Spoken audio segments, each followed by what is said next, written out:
सकाळी 9 वाजता बाजारातून धापा टाकत हातात भाजीपाला आणि दुधाची पिशवी घेऊन रणधीरराव घरी आले आणि दार उघडून घरात येताच त्यांना पाहून त्यांची सून रागाने ओरडली, किती उशीर केलात?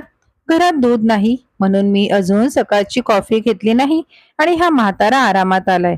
आधी ती घाणेरडी आणि कळकटलेली चप्पल लांब काढा, घाण वास येतोय तिचा. सून अवंतिका रणधीरराव यांच्या हातातून भाजीची पिशवी हिसकावून घेत म्हणाली. सुनेच्या मोठ्या आवाजाने रणधीरराव दचकले आणि गुपचूप जाऊन बाहेर लांब चप्पल काढून आले. ते मनात म्हणाले, सुनबाई, तुझं बरोबरच आहे. ती चप्पल घेतलेली 2 वर्षे झाली.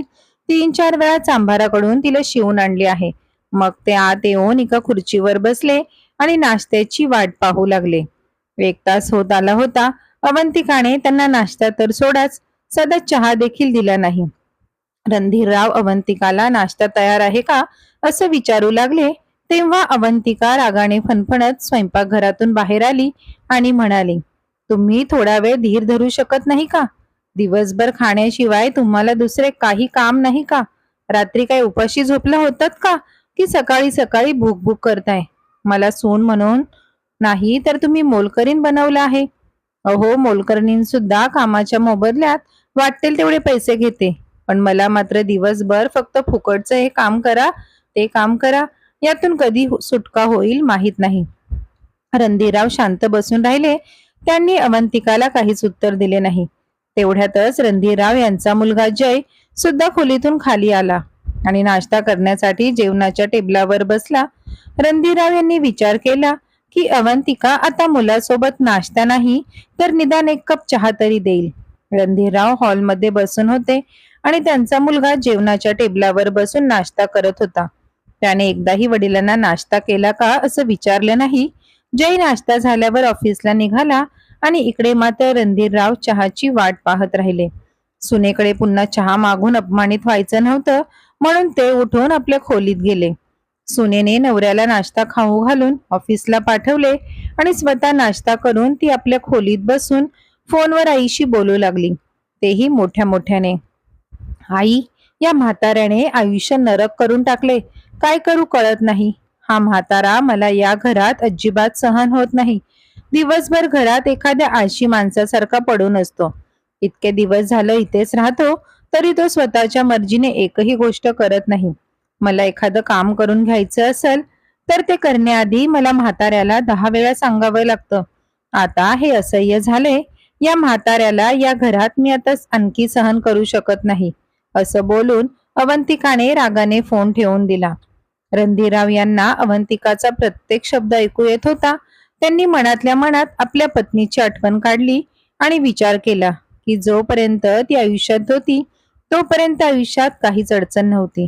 त्यांची पत्नी कल्पना त्यांचं सर्वस्व होती. कल्पना त्यांची काळजी घ्यायच्या. त्या रणधीररावांनी नाश्ता मागायच्या आधीच हजर ठेवायच्या. नाश्ता बनवण्यासाठी त्या कधीही आपल्या सुनेवर अवलंबून राहत नव्हत्या. उलट सून उठण्यापूर्वीच त्या स्वतः घरातली 10 कामं उरकून घ्यायच्या. कल्पना यांना हृदयविकाराचा झटका आला आणि त्यातच त्यांचं निधन झालं. रणधीरराव खूप एकटे पडले होते. त्यांना खूप असहाय्य आणि हताश वाटत होतं. आता त्यांना मागितल्याशिवाय 1 कप चहा सुद्धा मिळत नसे आणि कधी कधी मागितल्यावरही तो मिळत नसे. पत्नी असताना त्यांना कशाचीही कमतरता नव्हती. त्यांचा मुलगा सुद्धा त्यांचा नव्हता. जयला वडिलांसोबत बसून त्यांचे सुखदुःख वाटून घेण्यात काहीच रस नव्हता. आता त्याच्या आयुष्यात फक्त त्याची बायको आणि मुलेच महत्वाची आहेत. त्याला वडिलांच्या सुखदुःखाची पर्वा नाही. जेव्हा मुलगाच वडिलांची पर्वा करत नाही तेव्हा ते सुनेबद्दल काय बोलणार, कोणाकडे त्याची तक्रार करणार? हे सर्व आठवून रणधीरराव यांच्या डोळ्यात पाणी आले. कल्पना, मला तुझ्याशिवाय अजिबातच जगावंसं वाटत नाही. मला तुझ्यासोबत यावेसे वाटते. असे बोलता बोलता त्यांच्या डोळ्यातून अश्रू वाहू लागले. रडता रडता ते कधी झोपी गेले हे त्यांनाच समजलं नाही. अवंतिका नेहमीच रणधीरराव यांचा रागराग करायची. एके दिवशी रणधीरराव आपल्या खोलीत आराम करत होते. अवंतिका रागाने बडबडत आली, ए म्हाताऱ्या, तुला पलंगावर आडवं पडण्याशिवाय आणि फुकटची भाकरी तोडण्याशिवाय दुसरं काही काम नाही का? अरे, तू स्वतःच्या मनाप्रमाणे घरातील एकही काम करू शकत नाही का? अवंतिका, तू मला सारखी टोचून का बोलतेस? मी दिवसभर रिकामा बसत नाही. मी या घरात उठल्यापासून झोपेपर्यंत कामच तर करत असतो. सकाळी मुलांना शाळेत सोडतो आणि परत आणतो. त्याचबरोबर बाजारातून राशन आणि भाजीपाला ही मीच आणतो. या पलीकडे घरातील छोटी छोटी कामही तुम्हाला दिवसभर सांगतच असते. अवंतिका म्हणाली, ए म्हाताऱ्या, तू 2-4 घरकाम करतो तर काय मोठी कामगिरी करतोस का, की तुला मला एवढं सगळं प्रवचन सांगतोस? अवंतिका तर भांडायला तयारच होती, पण रणधीरराव यांना घरात कोणताही वाद नको होता, म्हणून ते शांतपणे आपल्या कामात व्यस्त झाले. ते विचार करू लागले की पहिली गोष्ट म्हणजे या म्हाताऱ्या शरीराला नीट अन्न पाणी सुद्धा मिळत नाही. त्यात भर म्हणजे रात्रंदिवसाच्या सततच्या त्रासामुळे रणधीरराव आजारी पडू लागले. आज त्यांच्या अंगात प्रचंड ताप भरला होता. त्यांचं संपूर्ण शरीर दुखत होतं. ते जयची वाट पाहत होते. संध्याकाळी जेव्हा जय घरी आला तेव्हा रणधीरराव म्हणाले, बाळा, मला सकाळपासून ताप आहे. माझं संपूर्ण शरीर दुखत आहे. मला एकदा डॉक्टरकडे घेऊन चल. बाबा, मी दिवसभर ऑफिसमध्ये बसून परत येत नाही. मी सुद्धा काम करून थकतो. मी आत्ताच आलोय आणि एक ग्लास पाणी सुद्धा प्यायलेलो नाही, आणि तुम्ही मला तुमच्या आजाराबद्दल सांगू लागला. अहो बाबा, आधीच मला ऑफिसमध्ये कामाचा ताण असतो आणि त्यात भर म्हणजे घरी आल्या आल्या तुम्ही डोकं फिरवता. जय कुरकुरत आपल्या खोलीत निघून गेला. बिचारे रणधीरराव आपल्या मुलाकडे बघतच राहिले. डॉक्टरकडे नेऊन औषध आणण्याऐवजी मुलाने त्यांना 4 शब्द सुनावले आणि तो आपल्या खोलीत निघून गेला. पण इथे रणधीरराव यांचा ताप हळूहळू वाढत होता. डॉक्टरकडे जाऊन तपासणी करून घेण्यासाठी त्यांच्याकडे पुरेसे पैसे नव्हते. त्यांच्या खिशात जे काही थोडे पैसे होते तेवढेच त्यांच्याकडे होते. रात्रीचे साधारण 8 वाजले होते. औषधाच्या दुकानात त्यांनी स्वतःसाठी औषध आणले. औषध घेतल्यावर त्यांना थोडं बरं वाटले. दुसऱ्या दिवशी सुनेने रणधीरराव यांना रात्रीची शिळी चपाती आणि दुधाचा अंशही नसलेला चहा दिला आणि म्हणाली, ही घ्या चहा आणि चपाती. खाऊन झाल्यावर इथं काही खरकटी भांडी पडलेली आहेत, ती धुवून ठेवा. आज मला बरं वाटत नाही, असे म्हणून ती तिथून निघून गेली. चहाचा रंग पाहून रणधीरराव यांच्या डोळ्यात पुन्हा पाणी आले. त्यांनी कसा बसा तो थंड चहा प्यायला. त्यांच्या डोळ्यातून वाहणारे अश्रू थांबत नव्हते. ते स्वतःच्या नशिबावर रडत होते. देवाने त्यांना मुलगा दिला, पण त्याच्यासोबत राहून मिळणारा आनंद दिला नाही. ज्या मुलासाठी रक्ताचे पाणी करून घाम गाळला, चांगले शिक्षण दिले, त्याचं लग्न लावून दिलं, एवढं मोठं घर बांधलं होतं, आणि आज मला त्याच्यामुळेच हे दिवस दिसत आहेत, याची मी कधी कल्पनाही केली नव्हती. आज मला माझ्या स्वतःच्या घरात शिरण्यासाठी 4 वेळा विचार करावा लागतो. काळ्या चहा बरोबर शिळी चपाती खावी लागते. या घरात खाणं पिणं तर सोडाच, पण टोमणे मारल्याशिवाय 1 कप चहा पण मिळणं म्हणजे पुण्य केल्यासारखं आहे. पोटचा गोळा आजारपणावर 1 रुपया सुद्धा खर्च करायला तयार नाही, असा मुलगा असून काय उपयोग? घरासमोरील चौकात एक चहाचे दुकान होते, जिथे संध्याकाळी सर्वजण आपल्या मित्रांशी गप्पा मारत बसत असत. आज बऱ्याच दिवसांनी रणधीरराव त्याच दुकानात जाऊन बसले. टपरीवर चहा बनवणारा अनुज खूप दयाळू आणि हुशार मुलगा होता. तो फारसा शिकलेला नव्हता, पण एखाद्या शहाण्या माणसासारखं बोलायचा. दुसऱ्या शब्दात सांगायचं तर त्याला व्यवहार ज्ञान होते. तो म्हणाला, काका, चहा घेणार का? रणधीररावांनी त्यांच्या कुर्त्याच्या खिशात हात घातला, पण खिसा पूर्णपणे रिकामा होता. रणधीरराव म्हणाले, नाही बाळा, माझी इच्छा नाही. अनुज म्हणाला, काका, तुम्ही माझ्या वडिलांसारखे आहात, काळजी करू नका.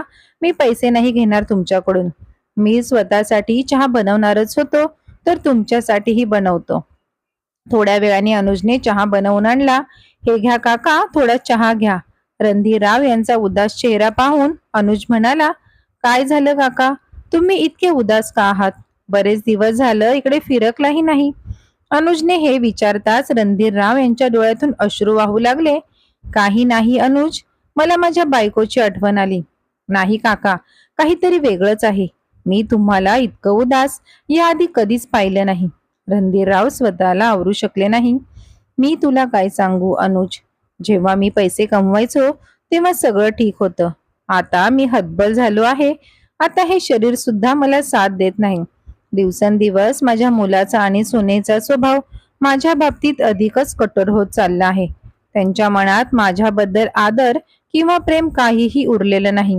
सून तर माझा अपमान केल्याशिवाय मला 2 घास सुद्धा खाऊ देत नाही. मुलगा त्याच्या बायकोसोबत आनंदात आहे, त्याला या म्हाताऱ्या बापाला त्याच्या सोबत ठेवणं म्हणजे ओझं वाटतंय. त्याला माझ्या वेदना आणि दुःखाची पर्वा नाही. आजारपणातही तो माझ्यावर एक पैसाही खर्च करत नाही. मी माझ्या मुलाच्या सुखासाठी रात्रंदिवस कष्ट केले. मी माझ्या स्वतःच्या सुखाची पर्वा केली नाही. मी त्याला शिकवले आणि स्वतःच्या पायावर उभे राहण्या इतपत सक्षम बनवले. पण आज जेव्हा मला सांभाळण्याची वेळ आली, तेव्हा मी त्याला एक ओझं वाटत आहे. आता सांग बाळा, मी कुठे जाऊ आणि काय करू? आयुष्यातील प्रत्येक क्षण ओझ्यासारखा वाटू लागला आहे.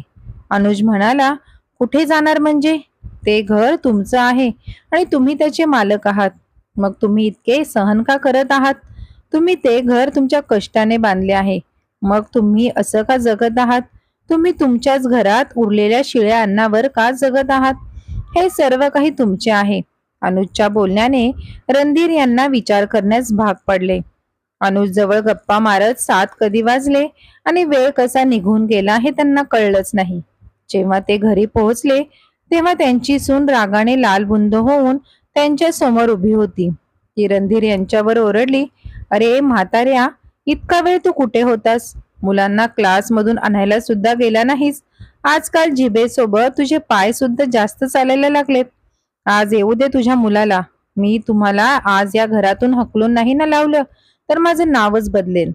सून सतत रणधीर यांना शिव्या देत होती आणि रणधीर यांना ते असह्य होत होतं.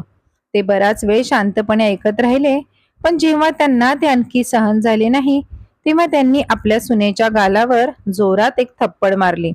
सून बराच वेळ गालावर हात ठेवून मोठ्या आश्चर्याने रणधीर यांच्याकडे पाहत राहिली. खबरदार, एक शब्दही बोलशील तर. तेवढ्यात जय सुद्धा घरी पोहोचला. बाबा, तुमच्यात थोडी तरी लाज उरली आहे का? सुनेवर हात उचलायला तुम्हाला लाज वाटत नाही का? आज परिस्थिती हाताबाहेर गेली आहे. थांबा, आता मी तुम्हाला तर चांगलाच धडा शिकवतो. रणधीरराव म्हणाले, अरे तू माझ्या घरात राहतोस, मी तुझ्या घरात नाही, म्हणून माझ्याशी हळू आवाजात बोल. मी आजपर्यंत तुम्हा सर्वांना सहन केलं आहे. आता मला तुमच्या सोबत सर्वांसोबत राहायचं नाही. हे घर माझी कमाई आहे, म्हणून मी इथेच राहणार. तू एकतर भाड्याने खोली शोध किंवा तुमच्या स्वतःच्या पैशांनी विकत घे आणि तिथे राहा, कारण माझ्या घरात आता तुमच्यासाठी जागा नाही. रणधीर यांचे शब्द ऐकून मुलगा आणि सून थक्क झाले. दोघांनी एकमेकांकडे पाहिले तर जय घाबरून म्हणाला, बाबा, तुमची शुद्ध हरपली आहे का? हो, आतापर्यंत माझा मेंदू बेशुद्ध होता, पण आज मला शुद्ध आली आहे. तुम्ही दोघांनी तुमचे खरे रंग दाखवायला सुरुवात केली. त्याच क्षणी मी हे सर्व करायला हवं होतं. तुम्ही माझ्याच घरात राहून माझ्यावरच माज दाखवायला सुरुवात केली. तुम्ही लोकांनी ना माझ्या खाण्यापिण्याची काळजी घेतली ना कधी आजारपणाची. आजही तो एक मुलगा म्हणून तुझं कर्तव्य पार पाडलं नाहीस. तुझी बायको तुझ्या समोर उभी राहून माझा अपमान करायची आणि तू नेहमीच तिची बाजू घ्यायचास. आता हे माझ्याने सहन होत नाही, म्हणून तू माझं घर सोड. हेच तुझ्या हिताचं आहे. नाही नाही बाबा, असं करू नका. आम्ही कुठे जाणार? काय, कुठे जायचे तिकडे जा, मला काही फरक पडत नाही. पण माझा निर्णय अंतिम आहे की मी तुम्हाला माझ्या घरात यापुढे राहू देणार नाही. तुम्ही कितीही रडलात किंवा विनवण्या केल्यात तरी मी माझा निर्णय बदलणार नाही. आज रणधीरराव खंबीरपणे आपल्या मुलाकडे आणि सुनेकडे पाहत म्हणाले. मुलगा आणि सून रणधीरराव यांच्या पाया पडू लागले आणि त्यांच्या नातवंडांकडे पहा असं बोलू लागले. पण रणधीरराव आपल्या निर्णयावरून जराही ढळले नाहीत. अखेरीस त्यांच्या मुलाला आणि सुनेला ते घर सोडावे लागले. ते निघून गेल्यानंतर रणधीरराव यांचे आयुष्य खूपच सुधारले. त्यांनी आपल्या घराचा वरचा मजला तरुण आणि गरजू मुलांना भाड्याने दिला, जेणेकरून कधीही मदत लागली तर ते रणधीर यांना मदत करतील आणि येणाऱ्या भाड्याने रणधीरराव यांना आपला खर्च सहजपणे भागवता येत होता.